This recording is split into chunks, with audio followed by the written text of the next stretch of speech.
अब हम लोग ब्रीथ से रिलेटेड कुछ बात को जानेंगे, जहां से एग्जाम में जो है 1 से 2 ऑब्जेक्टिव कन्फर्म यहाँ से मिलेगा। 2-4 ऑब्जेक्टिव तो पीछे जो हम लोग थ्योरम पढ़े, 2 थ्योरम, एक थ्योरम नंबर 10 और एक थ्योरम नंबर 11, वहां से ऑब्जेक्टिव 2 से 4 बन गया। लेकिन यहाँ से कन्फर्म 1 से 2 ऑब्जेक्टिव एग्जाम में देखने के लिए मिलेगा। देखो, सबसे पहले याद क्या करना है, याद जो रखना है बाबू ब्रीथ से रिलेटेड, कि जैसे एक ब्रीथ होता है, सर्किल होता है, तो सबसे पहले याद रखना है कि अगर कभी भी इस तरह के सवाल एग्जाम में आए ब्रीथ से रिलेटेड, और आज का जो क्लास चल रहा है इसमें से कंफर्म 1 से 2 ऑब्जेक्टिव आता ही आता है, तो कहने का मतलब कि 1 से 2 नंबर यहाँ से पक्का मिलेगा आज के क्लास से ऑब्जेक्टिव में। सबसे पहली बात क्या याद रखना है ब्रीथ से रिलेटेड में, कि अगर कभी भी ऐसा सवाल आए कि ब्रीथ का त्रिज्या कितना होता है या ब्रीथ का व्यास कितना होता है। त्रिज्या को इंग्लिश में क्या बोलते हैं, रेडियस, और व्यास को क्या बोलते हैं, डायमीटर बोलते हैं। तो कहने का मतलब कि जब भी इस तरह के सवाल आए कि कोई भी ब्रीथ के व्यास कितना होता है, त्रिज्या कितना होता है, जीवा कितना होता है, तो ये सबका आंसर हो जाएगा अनंत। क्या हो जाएगा, अनंत या अनगिनत। चूंकि देखो ब्रीथ का अगर त्रिज्या की बात करें बाबू, तो इधर से भी खींचेंगे ये भी रेडियस होगा, इधर से भी खींचेंगे ये भी रेडियस होगा, ये सब के सब जो है रेडियस होता है। इसलिए अगर इस तरह के सवाल आए कि ब्रीथ का कितना त्रिज्या होता है, या ब्रीथ का कितना व्यास होता है, या ब्रीथ का कितना जीवा होता है, तो उसका आंसर लिखना है अनंत या अनंत या एक सवाल यहाँ से। दूसरा सवाल जो पूछेगा वो कहेगा कि ब्रीथ के सबसे लंबी जीवा को क्या कहते हैं, ब्रीथ के सबसे लंबी जीवा को क्या कहते हैं। तो देखो मान लेते हैं कि ये ब्रीथ है, ध्यान से समझना, कंफर्म यहाँ से 1 से 2 ऑब्जेक्टिव एग्जाम में, बोर्ड के एग्जाम में छपता ही छपता है। तो कहने का मतलब कि इस ढंग से अगर हम इसको खींचते हैं तो ये सब ब्रीथ का जीवा है। क्या चीज है, जीवा, ब्रीथ का जीवा। और एक बात याद रखना कि ब्रीथ का जो सबसे लंबी जीवा होता है, सबसे लंबा जीवा ही ना हुआ जी, इस सबसे लंबा जीवा को हम लोग व्यास बोलते हैं। क्या बोलते हैं, इस बात को याद रखना है ऑब्जेक्टिव में कि ब्रीथ का सबसे लंबी जीवा को हम लोग क्या बोलते हैं, व्यास बोलते हैं। क्लियर हो गया। अब जो है कई तरह के ब्रीथ होता है, ध्यान देना है। जैसे एक होता है सेकेंडरी ब्रीथ। क्या होता है, सेकेंडरी ब्रीथ होता है, उस चीज को याद रखना है। तो देखो सेकेंडरी ब्रीथ होता है, सेकेंडरी ब्रीथ का मतलब क्या होता है कि सेकेंडरी ब्रीथ के मतलब होता है कि 2 वैसा ब्रीथ जिसका केंद्र एक ही हो, जिसका केंद्र एक ही हो, इसको हम लोग बोलेंगे सेकेंडरी ब्रीथ। देखो तो ये वाला फिगर में एक ही केंद्र है, तो इसको हम लोग जो है सेकेंडरी ब्रीथ के नाम से जानेंगे। कौन ब्रीथ के नाम से, सेकेंडरी ब्रीथ को। इस चीज को याद रखना है।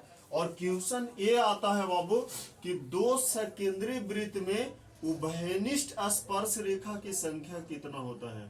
तो देखो अगर इस तरह के सवाल आए कि 2 सेकेंडरी ब्रीथ में उभयनिष्ठ, क्या पूछ रहा है, उभयनिष्ठ स्पर्श रेखा, उभयनिष्ठ स्पर्श रेखा की संख्या, स्पर्श रेखा की संख्या पूछेगा तो इसका 0 होगा। क्या होगा, 0, शून्य होगा। क्योंकि स्पर्श रेखा के मतलब कि जैसे ऐसे खींचना है जो दोनों में मिले, जैसे ये वाला दोनों में मिल रहा है कि नहीं, तो क्या कहने का मतलब ऐसा कोई खिंचाएगा जो दोनों में मिलेगा। अगर हम ऐसे खींचेंगे तो यो के प्रति छेद कर देगा। स्पर्श मतलब सिर्फ टच करना चाहिए। तो इस स्थिति में जो है उभयनिष्ठ स्पर्श रेखा की संख्या कितना होगा, 0 होगा। किस ब्रीथ में, सेकेंडरी ब्रीथ में। कौन ब्रीथ में, सेकेंडरी ब्रीथ में। समझ में आ गया। अगला होता है बाबू, अगला याद रखना है कि 2 तरह के अप्रतिच्छेदी ब्रीथ। एक होता है अंतः अप्रतिच्छेदी, क्या समझा, इसका केंद्रीय है, इसका केंद्रीय है। और एक होता है बाह्य अप्रतिच्छेदी। अप्रतिच्छेदी के मतलब होता है कि जो प्रतिच्छेद नहीं करता है, जो प्रतिच्छेद नहीं करता है, इसको हम लोग क्या बोलेंगे, इसको बोलेंगे अंतः। क्या बोलेंगे, अंतः अप्रतिच्छेदी ब्रीथ, अंतः अप्रतिच्छेदी ब्रीथ बोलेंगे। और इसमें अगर उभयनिष्ठ पूछेगा, उभयनिष्ठ स्पर्श रेखा, उभयनिष्ठ स्पर्श रेखा उभयनिष्ठ स्पर्श रेखा की संख्या पूछेगा तो इसमें भी 0 होगा। इसमें भी क्या होगा? क्योंकि ऐसा कोई रेखा खींचेंगे जो दोनों का स्पर्श करता है नहीं, ऐसा पॉसिबल है ही नहीं। अगर ऐसे हम खींचेंगे तो एगो का स्पर्श करेगा, लेकिन एगो के प्रतिच्छेद कर दिया ना, दोनों का स्पर्श करना चाहिए। क्योंकि उभयनिष्ठ के मतलब होता है कॉमन। उभयनिष्ठ को इंग्लिश में क्या बोलते हैं? अच्छा, इसको बोलते हैं बाह अप्रतिच्छेदी वृत्त। ये भी अप्रतिच्छेदी है, लेकिन बाह है, क्या चीज है? बाह अप्रतिच्छेदी वृत्त है। और एकरा में अगर उभयनिष्ठ स्पर्श रेखा की संख्या पूछेगा बाबू, तो देखो कई गो होगा से।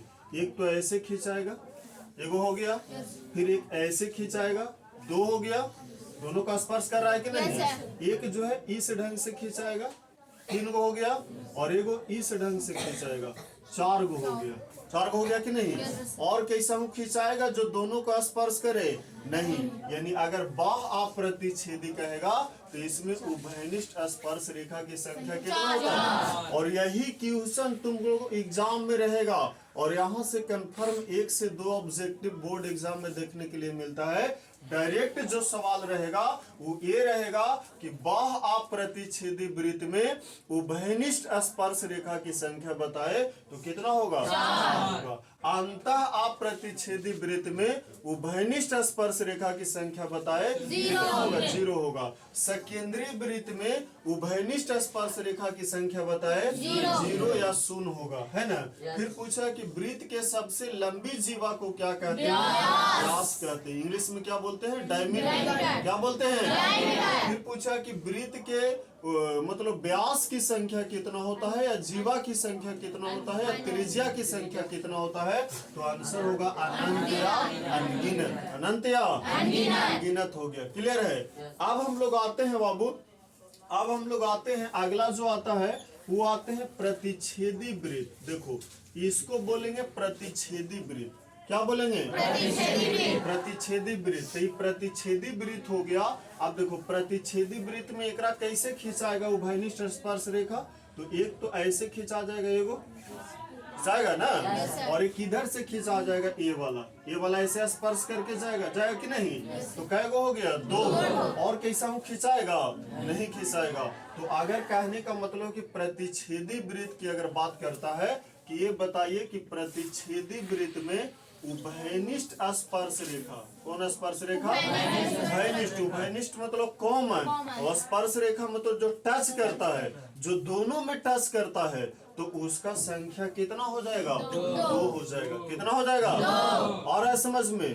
फिर उसके बाद एक होता है अंतः प्रतिच्छेदी और एक होता है बाह प्रतिच्छेदी। एक होता है अंतः प्रतिच्छेदी और एक होता है बाह प्रतिच्छेदी। तो देखो कहने का मतलब है कि अंतः, इधर हम लिख रहे हैं, एक होता है अंतः प्रतिच्छेदी, किसको बोलेंगे? जैसे ई वाला को बोलेंगे अंतः प्रतिच्छेदी। क्या बोलेंगे? अंतः, अंदर से प्रतिच्छेद कर रहा है कि नहीं? तो ई वाला को अगर पूछेगा कि अंतः प्रतिच्छेदी वृत्त, अंतः प्रतिच्छेदी वृत्त में उभयनिष्ठ स्पर्श रेखा की संख्या बताए, तो बताओ कि कितना होगा? इसमें 1 होगा सिर्फ, क्योंकि एक ऐसा है ना खिंचाएगा, और कैसा खिंचाएगा? नहीं खिंचाएगा। तो इसका संख्या कितना होगा? 1 हो जाएगा। कितना हो जाएगा? 1 हो जाएगा। और है समझ में? तो यहाँ से कंफर्म बोर्ड एग्जाम में 1 से 2 ऑब्जेक्टिव डायरेक्ट देखने के लिए मिलता है, और वो तभी सॉल्यूशन होगा जब ये सारी बात याद रखेगा। और एक लास्ट होता है बाबू बाह प्रतिच्छेदी या बाह स्पर्श। बाह प्रतिच्छेदी या बाह स्पर्श। तो बाह प्रतिच्छेदी में क्या करना है? इसको हम लोग बोलेंगे बाह प्रतिच्छेदी वृत्त, और हम नीचे लिखते हैं इसको हम लोग क्या बोलेंगे? बाह प्रतिच्छेदी वृत्त। बाह प्रतिच्छेदी वृत्त। तो देखो, तो इसमें काउंटिंग करो कि उभयनिष्ठ स्पर्श रेखा की संख्या कै गो होगा? एक तो ऐसे खींचा जाएगा, खिंचा गया, एक जो है ऐसे खिंचाएगा, 2 गो हो गया, और एक बीच में खींचा जाएगा, दोनों का स्पर्श करेगा कि नहीं? तो ऐसा स्थिति में उभयनिष्ठ स्पर्श रेखा की संख्या कितना होता है? 3 होता है। तो सभी लोग को समझ में आया होगा? एक बार फिर से हम लोग रिवीजन कर लेते हैं, क्योंकि कहने का मतलब है कि बहुत ही महत्वपूर्ण टॉपिक है, जहां से 10th बोर्ड के एग्जाम में जो है एक से दो ऑब्जेक्टिव कन्फर्म जो है यहाँ से छपता है।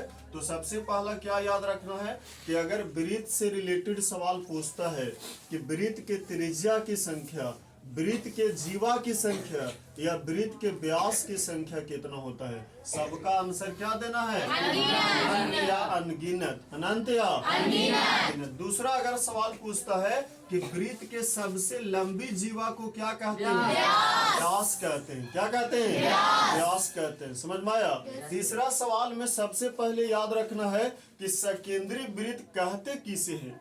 तो सकेंद्रीय वृत्त के मतलब होता है बाबू कि वैसा दो वृत्त जिसका केंद्र एक ही हो, जिसका केंद्र एक ही हो, उस वृत्त को हम लोग कौन वृत्त कहते हैं? सकेंद्रीय वृत्त। कौन वृत्त? जैसा कि फिगर में दिख रहा है कि नहीं, ये एक बड़ा वाला वृत्त है और एक छोटा वाला वृत्त है, दोनों का केंद्र एक ही है कि नहीं, तो इसको हम लोग कौन वृत्त बोलेंगे? सकेंद्रीय वृत्त। और अगर पूछता है सवाल कि सकेंद्रीय वृत्त में उभयनिष्ठ स्पर्श रेखा की संख्या कितना होता है, उभयनिष्ठ मतलब कॉमन, दोनों में कॉमन मिले, और स्पर्श रेखा की मतलब कि दोनों को टच करे, तो बताओ कि यहाँ पे है कोई ऐसा कि अगर हम खींचेंगे तो दोनों को स्पर्श भी करे, और मतलब कि कहने का कोई है वैसा नहीं है। तो उस स्थिति में सकेंद्रीय वृत्त में उभयनिष्ठ स्पर्श रेखा की संख्या कितना हो जाएगा?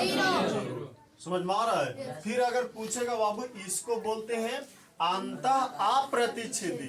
अप्रतिच्छेदी के मतलब होता है प्रतिच्छेदी नहीं, प्रतिच्छेदी जैसे ये वाला देखो तो अंदर से दोनों को प्रतिच्छेद नहीं ना कर रहा है, तो एकरा में उभयनिष्ठ स्पर्श रेखा की संख्या पूछेगा तो इसमें भी 0 होगा। क्योंकि क्या तो कोई है वैसा कि जो खींचे और दोनों का स्पर्श करे, ऐसा पॉसिबल नहीं है। तो इस स्थिति में उभयनिष्ठ स्पर्श रेखा की संख्या कितना हो जाएगा? 0 हो जाएगा। समझ में आ गया? फिर अगला जो है बाह अप्रतिच्छेदी।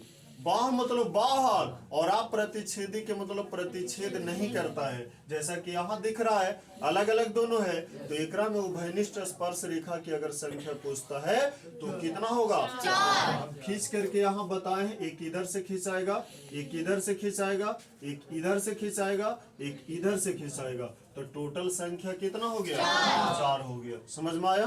फिर उसके बाद अगला है प्रतिच्छेदी वृत्त। इसको हम लोग बोलेंगे प्रतिच्छेदी वृत्त। तो एकरा में अगर उभयनिष्ठ स्पर्श रेखा की संख्या पूछेगा तो कितना हो जाएगा? 2। एक यहाँ से यहाँ खींचाएगा और एक यहाँ से यहाँ खींचाएगा, इसका आंसर 2 हो जाएगा। समझ में आ रहा है? फिर उसके बाद एक है अंतः प्रतिच्छेदी, मतलब अंदर से प्रतिच्छेद कर रहा है कि नहीं, तो इसमें उभयनिष्ठ स्पर्श रेखा की संख्या कितना होगा? 1 होगा। और उसके बाद एक कहेगा बाह प्रतिच्छेदी। बाह प्रतिच्छेद कर रहा है कि नहीं, तो इसमें अगर उभयनिष्ठ स्पर्श रेखा की संख्या पूछेगा तो कितना होगा? 3 हो जाएगा। समझ में आया होगा? तो इस तरह के सवाल जो है बोर्ड एग्जाम में डायरेक्ट देखने के लिए मिलता है, तो ये सभी को जो है लिख लो। उसके बाद इसको सभी लोग याद कर लेना है, ताकि अगर बोर्ड एग्जाम में जो है कहने का मतलब है कि इस तरह के सवाल आता है तो उसको डायरेक्ट आंसर यहाँ से देना है। समझ में आ रहा है? और सभी लोग को समझ में, चूंकि हम लोग सब चीज समझ करके लिखे, और 1 से 2 ऑब्जेक्टिव यहाँ से पक्का आता ही आता है। तो चलो सब लोग लिख लो इसको।